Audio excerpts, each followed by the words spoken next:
Yan mga sir, ito may bisita ulit ako ngayon na na Isuzu Crosswind. Yan, taga dito lang din si sir sa Cavite.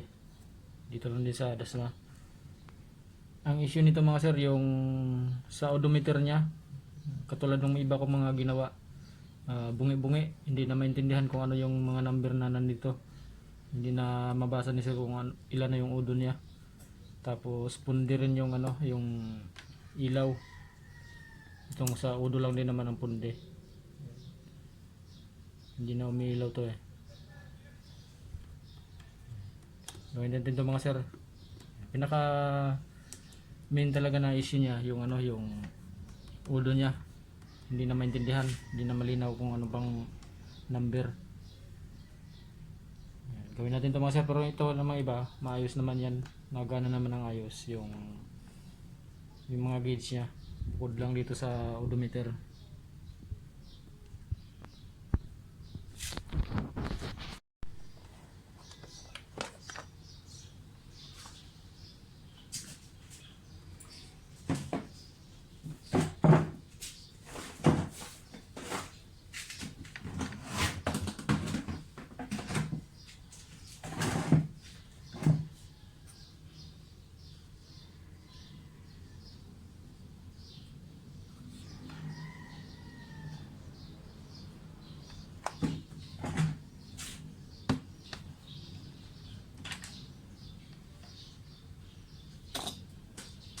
Tingnan natin mga sir kung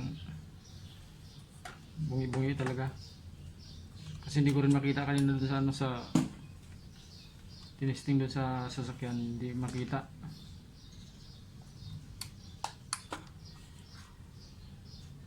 Yan mga sir, bungi-bungi talaga yung mga number. Yung ko lang kung kita nyo sa camera. Yan. Bungi-bungi mga sir oh. Yan, kita nyo ba mga sir yan? Di maintindihan yung sa dito 21 ba to, 213 yan, 213 ata yan. Malalaman mga sir pag nabuo na yung mga number yan.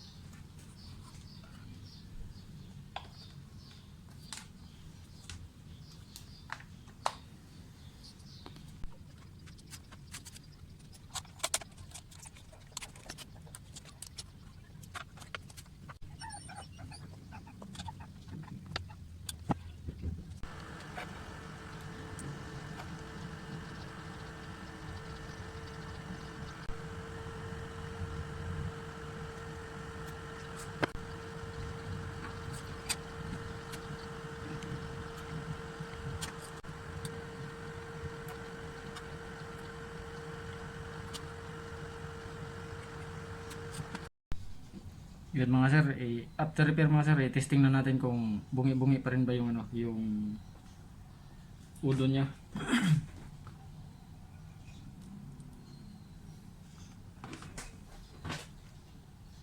After repair mga sir, kanina bungi-bungi mga sir, hindi maintindihan. Ngayon yan, okay na siya mga sir. Yan, sana nakita yung sana nakita sa video, camera mga sir yung yung udo niya. 262,679 yung udo. Yan, kita nyo ba mga sir yan? Yan. Okay na, kompleto na mga sir yung number, buo na. Yan, yan mga sir oh, yan. Yan, kitang kita. Buong buo na mga sir yung number ng udo. Yan, kanina hindi maintindihan kung ano na yung udo niya eh. Ngayon okay na, mababasa na siya. I-assemble ko na lang mga sir, tapos ikabit ko na sa sasakyan. Yan, Isuzu Crosswind mga sir, sa may mga ganitong issue, blackout, yung mga panel gauge, tapos minsan bungi-bungi yung nandito sa udo niya, mga number. Yan, sabihan nyo lang ako mga sir para schedule natin yung gawa. Yan lang mga sir, maraming salamat. Isuzu Crosswind, ang issue bungi-bungi yung odometer sa display niya, yung mga number.